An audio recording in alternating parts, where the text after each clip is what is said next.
नमस्कार दोस्तों। पिछले वीडियोज़ में हमने बायोलॉजिकल डाइवर्सिटी और इससे रिलेटेड जितने कंसेप्ट्स हैं उसको डिस्कस किए और इससे संबंधित जितने कन्वेंशन हैं उसको भी एग्जाम को पॉइंट से डिस्कस किए, जिसमें कि Rio summit, Cartagena protocols, Nagoya protocols, Aichi target, जितने इम्पोर्टेंट कन्वेंशन हैं बायोलॉजिकल डाइवर्सिटी से रिलेटेड उसको मैंने डिस्कस किया। आज की वीडियो में हम Montreal protocol, Vienna convention, ozone depletions और इससे रिलेटेड जितने कॉन्सेप्ट्स हैं और जितने क्वेश्चंस हैं उसको डिस्कस करेंगे। ये टॉपिक इतना इम्पोर्टेंट है कि इससे रिलेटेड एक क्वेश्चन, एक या दो से ज़्यादा ही आते हैं। 2 से ज़्यादा क्वेश्चंस हर एग्ज़ाम्स में, चाहे वो कमीशन के एग्ज़ाम हो और चाहे वनडे एग्ज़ाम्स हो, उसमें आते हैं। तो आइए अब हम इसको डिस्कस करते हैं। तो मैंने जब एटमॉस्फेयर हम पढ़ा रहे थे आपको, तो हमने बताया था कि हमारे एटमॉस्फेयर में 5 लेयर पाए जाते हैं, जिसमें कि ट्रोपोस्फेयर, फिर स्ट्रेटोस्फेयर और बाकी सारे हमने डिस्कस किए थे। तो जो स्ट्रेटोस्फेयर पाए जाते हैं उसमें ओजोन लेयर पाया जाता है। हालांकि ये ओजोन लेयर जो है वो पूरे स्ट्रेटोस्फेयर में पाया जाता है, लेकिन इसका घनत्व जो है वो 15 किलोमीटर से 30 किलोमीटर के बीच में सबसे ज़्यादा होता है ओजोनोस्फेयर में। ये ओजोन लेयर जो है वो पृथ्वी पे आने वाली अल्ट्रावायलेट रेज को रोकता है और पूरे पृथ्वी को पराबैंगनी किरणों से बचाता है। पराबैंगनी किरणों से कई प्रकार के हानिकारक प्रभाव होते हैं, जैसे कि स्किन कैंसर, स्किन डिजीज, ऐसे हानिकारक प्रभाव होते हैं। तो ये 2 क्वेश्चन अभी नोट्स कर लीजिए, ये दोनों क्वेश्चन आए हुए हैं। पहला क्वेश्चन कि ओजोन मंडल पाया कहाँ जाता है, तो समताप मंडल में पाया जाता है। इसके घनत्व कहाँ से कहाँ के बीच में ज़्यादा होती हैं, तो 15 से 30 किलोमीटर के बीच में सबसे ज़्यादा होती हैं। और ये किस रेज को रोकता है, तो अल्ट्रावायलेट रेज को। जाके देखिएगा बुक में, सबसे ज़्यादा यही क्वेश्चंस आते हैं। उसके बाद हम क्वेश्चन सारे डिस्कस करेंगे। तो वैज्ञानिक ने 1985 के दशक में अंटार्कटिका के ऊपर के जो लेयर्स होते हैं उसमें पाए कि जो ओजोनोस्फेयर हैं वो उसका घनत्व कम है। देखिए, ओजोन को मापने वाली इकाई को डाप्सन कहते हैं। ये भी एग्जाम का एक इम्पोर्टेंट क्वेश्चन है। तो उन्होंने होल को एक, मतलब कि वहाँ क्यों लेयर क्यों कम है ओजोन का डेंसिटी, तो इसका मतलब कि वहाँ होल हैं। इसको वैज्ञानिकों ने ऑब्जर्व किया।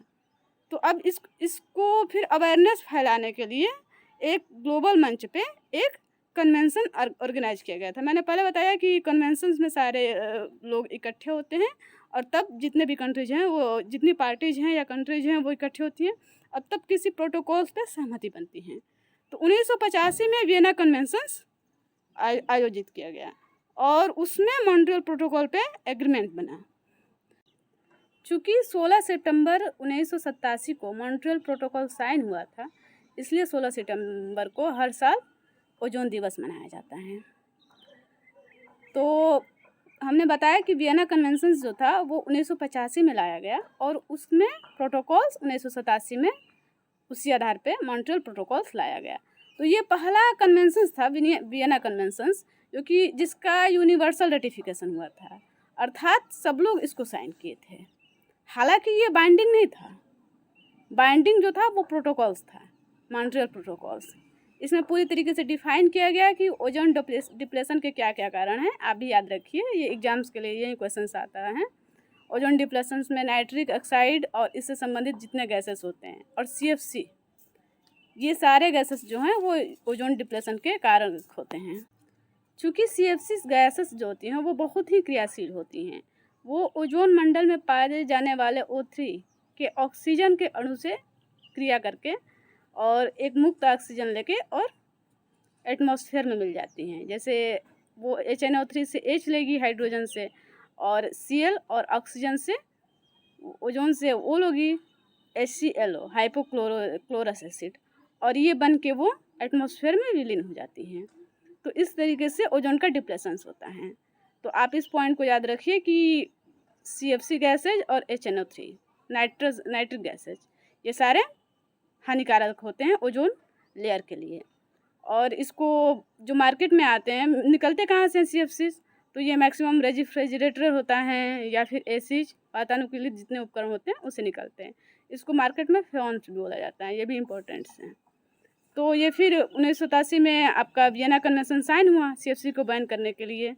1988 में इसको रेटिफाइड किया गया उसके बाद से फिर चलिए अब CFC का उत्सर्जन तो कम हो गया, लेकिन ग्लोबल वार्मिंग वैसे ही बढ़ती रही, क्योंकि रेफ्रिजरेटर में CFC तो बंद कर दिया गया, लेकिन अब HFC यूज किया जाने लगा।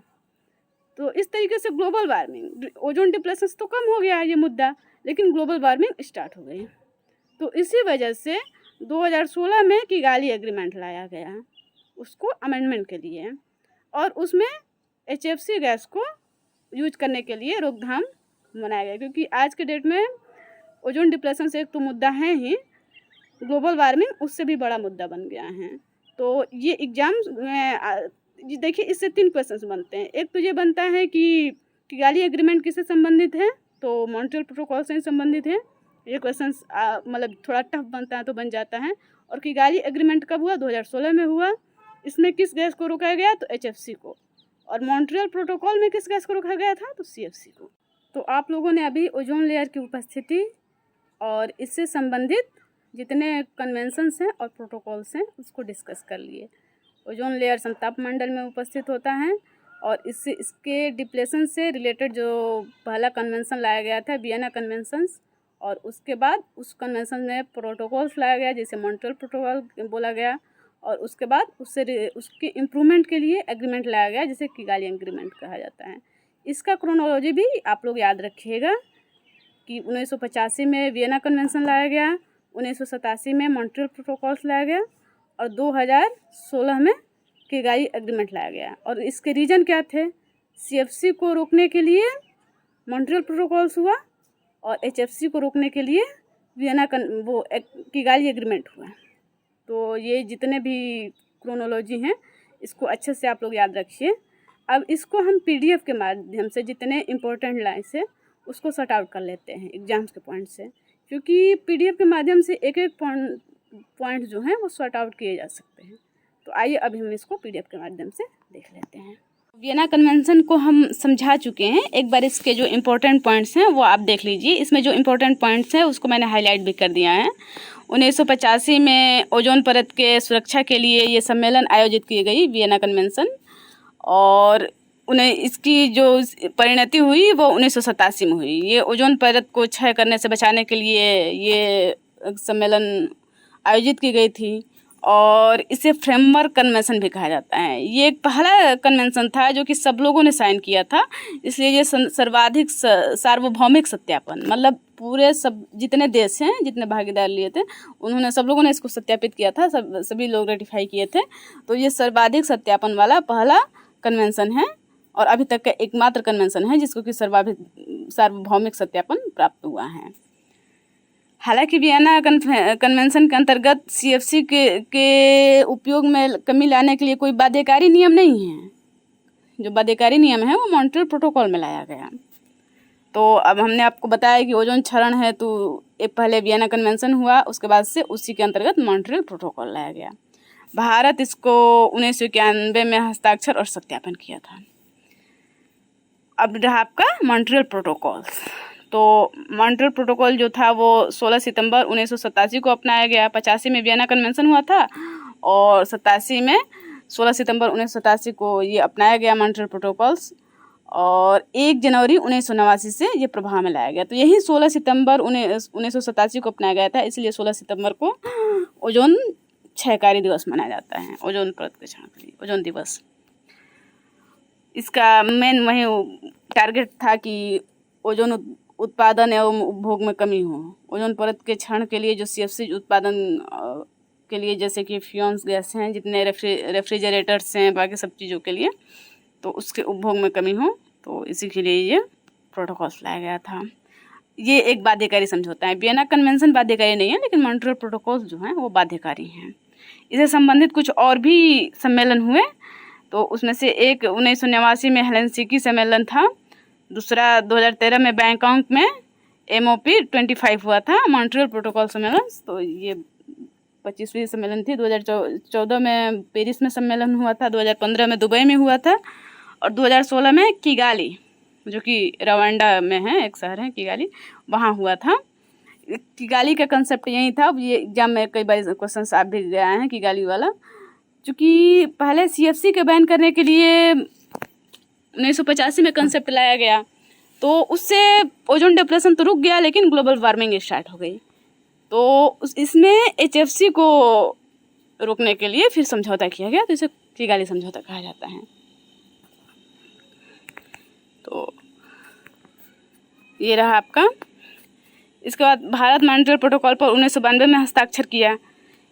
इसमें विकासशील देशों के सहयोग हेतु वित्तीय सहायता प्रदान करने की व्याख्या है कि जो विकासशील देश हैं वो कहाँ से अपना उतना उन्नत मैकेनिज्म लाएंगे कि प्रदूषण ना फैले, तो उसके लिए इसमें व्यवस्था दी गई है कि चूँकि ये माना जाता है कि जो विकसित देश हैं वहीं औद्योगिक डेवलपमेंट के लिए पोल्यूशन फैलाने वाले फैक्ट्री लगाए और बाकी चीज़ें किए हैं, तो इनका सॉल्यूशन भी इन्हीं को देना है, वो ही इकोनॉमिक फंड प्रोवाइड कर सकते हैं।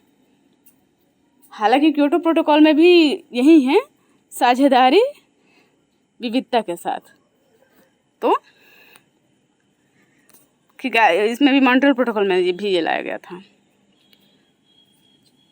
किगाली एग्रीमेंट में 2045 तक HFC के निर्माण और उपयोग में 80 से 85% तक कमी करने का प्रयास की घोषणा की गई है। UNEP ने 1 जनवरी 2019 को इसके अस्तित्व में आने की घोषणा की। तो ये रहा आपका किगाली एग्रीमेंट। इसमें हमने तीनों एग्रीमेंट आपको डिस्कस कर लिए कि ओजोन परत का क्षरण, ओजोन परत कहाँ पाया जाता है, वियना कन्वेंशंस, मॉन्ट्रियल प्रोटोकॉल्स और प्लस किगाली एग्रीमेंट। ये पूरा आपका सिलेबस, ये इससे रिलेटेड जो सिलेबस में जो टॉपिक है ये कवर हो गया, और ये सबसे इम्पोर्टेंट टॉपिक है। इससे 2 से 3 क्वेश्चंस हर एग्जाम्स में आते हैं। तो बस आप इसको देख लीजिए, फिर मैं अगला वीडियो जो हूँ वो क्योटो प्रोटोकॉल्स, ग्लोबल वार्मिंग, जलवायु परिवर्तन, इसको लेके बनाऊँगी। तब तक के लिए नमस्कार।